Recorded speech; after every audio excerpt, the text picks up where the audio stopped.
I'm trying to do multiple things at once. Yeah. That's what I want. A lighter touch implementation of the TLS could see the... The Minister has said repeatedly that this is a simple bill, and I'm assuming that's why it's being rushed through all stages under urgency, but it does have the ability to impact a number of people. I think off the top of my head from the RIS, over 300,000 people in a very punitive way as well. I appreciate the Minister wants to focus on the fact that people might be overpaid, or they might have a change in their circumstances that mean that they get extra support. I take the Minister's point there, but the flip side is equally true, that in 20 working days, someone who doesn't respond to this now compulsory review could have their benefit completely cut. So that is the point that we would like to, I guess, scrutinise, Mr. Speaker, because that is a massive impact to a large number of people potentially. And who are we talking about? If you just look at the supported living payment alone, this is people who are either permanently and severely restricted in their ability to work because of a health condition, injury or disability, or totally blind, and this means that they could have a condition that affects their capacity to work for more than 2 years, or a life expectancy of less than 2 years. And people who are on these benefits, this and the disability allowance, for example, Mr. Speaker, are dependent on this money to be able to meet their needs and their cost of living. So this is important, and that's why we're taking the time to scrutinise the impacts of this bill. It's also because the way, looking at the RIS and the bill itself, I'm also speaking to clause 4 that inserts the new subpart 3A of part 6, because there's quite a bit in this one particular clause. And I do want to go through, or I would like the Minister to, I guess, give us a little bit more insight into that review process, because while I take the Minister's point that there is already a requirement for someone whose circumstances has changed to inform MSD, I get that. Presumably the Minister has some information that this is not happening and therefore it's become a mandatory requirement. What is the information that's being sought? So the Minister was quite clear that, for example, for disabled people, that they would not have to go through the onerous process of getting a doctor's, justifying that their disability hasn't gone away, and that is good. That would have made this a lot worse had that requirement not, or that bit not been in there. But what information is MSD going to be proactively asking for through the process of this review? That's my first question around the review. I also want a little bit of clarification, because between the bill and the RIS, my understanding is that the review, so the automated system sends out an email or whatever saying that, informing the client there is a review. The client then has 20 working days to respond.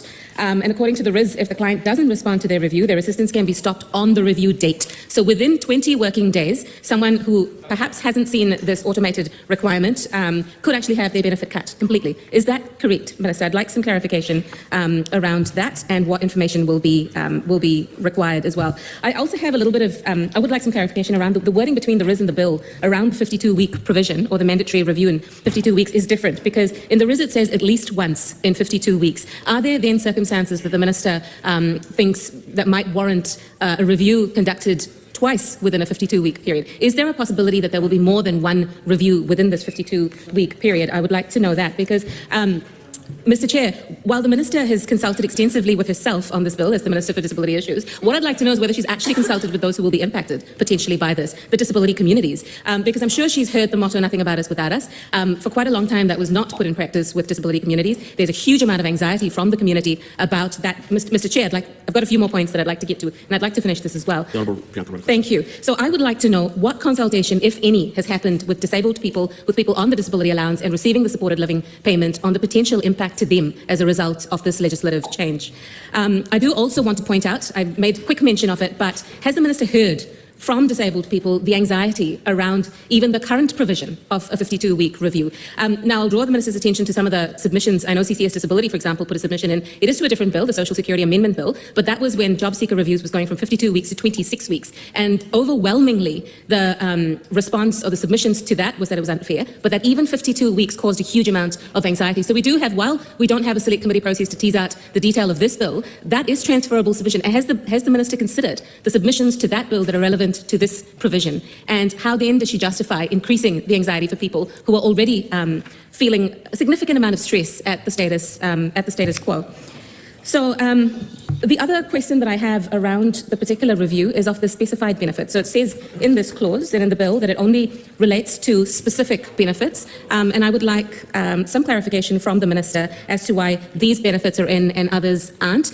Is that because this is also related to the previous bills and the requirement is for those receiving these specified benefits to share information around their boarding situations? I see that that's a significant part of this bill as well. Is there a correlation between that and the specified benefits that are captured in this legislation?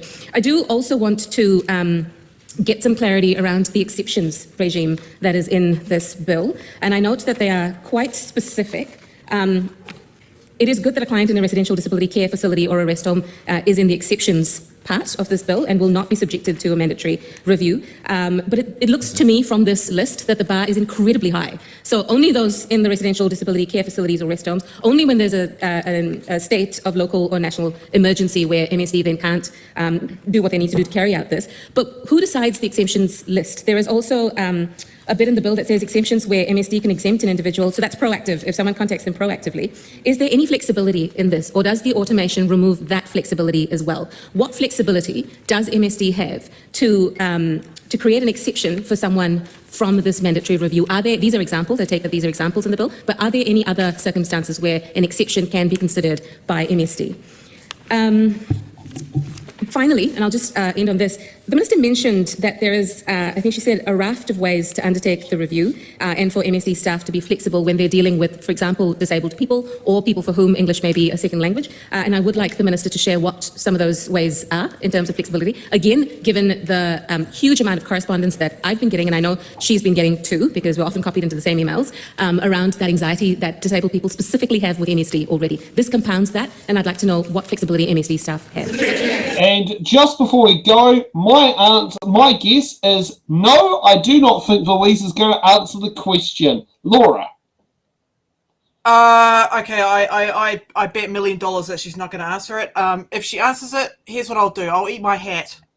I'll eat the right. woke hat. Will Louise answer the questions?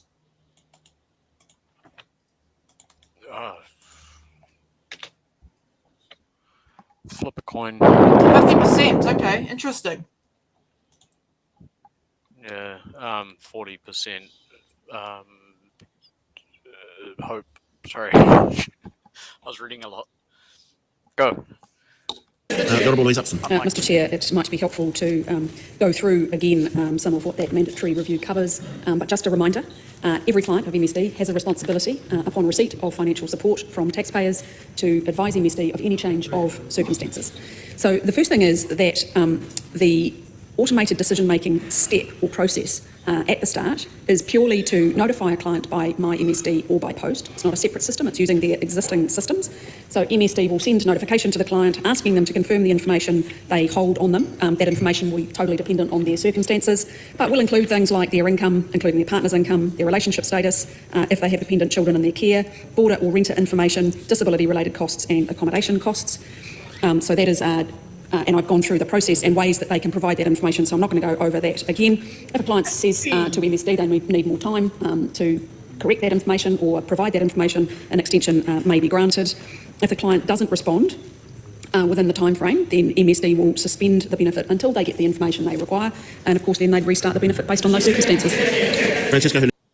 Well, I think she tried to answer it, but she didn't answer it to a satisfactory level and did not address the premises of the question from Priyanka. No, she asked some really good questions, and the key one that stuck out to me is there flexibility with MSD staff when it comes to automated decision-making? Did she answer that question? I didn't hear an answer. Yeah. She's just like, well, beneficiaries can upload their stuff through a number of different ways, and I'm not going to answer the question. Then sat down again. Like, it's kind of saying it's already a flexible situation, but you're right. I'd prefer a bit more upfront, straight talking. Yeah, I mean, we're talking about automated decision making here, and having flexibility around the decision that it's come to. Yeah. Like, yes, I believe that is included, and here is why, or I have said so already. But we have, as we've seen at the beginning of this, she hasn't given an answer. I haven't heard an answer from the start of this process around this use of this technology and whether or not MSD will have flexibility around decision making. There's a bit there in the bill about 20 days, granting that extension, but there's not much beyond that. actually, this is something not Bernadette's brought up. Mm. And I know what it's like to have that actually happen. Is I have my mail sent to a PO box. And I remember last year when I moved from Coromandel Street to Gordon Street, I updated my details. Someone at MSD decided without telling me, without contacting me, and this is the second time I've done it, removed my PO box. In turn, over that, and because I didn't know, because I was none the wiser, because I left it in there, and so then when randomly out of the blue, my community services card arrived. At the same point, a former flatmate of mine was hanging around, stalking the place. Mm-hmm. Now, that particular flatmate, I left because of domestic violence. In turn, MSD's bad decision there jeopardised my safety. They have still not dealt with the complaint. It is 14 months now where that complaint is unresolved. 14 months. You haven't resolved it, because someone was stupid enough. All you have to do is give me a phone call. You could send me an email. Hey, Mr. Summers, I just want to check to make sure there's no mistake. You still have the PO box? Yes. Okay, sweet as, no problem. I won't remove the details. But because no one does that simple check, my safety got jeopardised. This is exactly what I'm talking about. This And put it this way: Yeah. 4 doors down from the house was the Wellington City Mission, and this and is that why is this partly week, why I had to move. Now, I don't know if James was heading there, that sort of thing. But besides the point, my safety was jeopardised because someone made a bad call. No one's taken responsibility for it. I'm the one who had to sit down there and figure out how to sit down there and wrangle up a bond.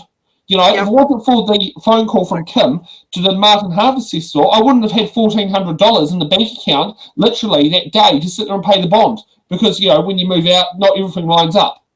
and this is exactly what I was talking about. No select committee process, so we don't get to hear these accounts. Yeah. With potential issues with having these 20-day exceptions or whatever it may be. And I have been so stressed watching this debate.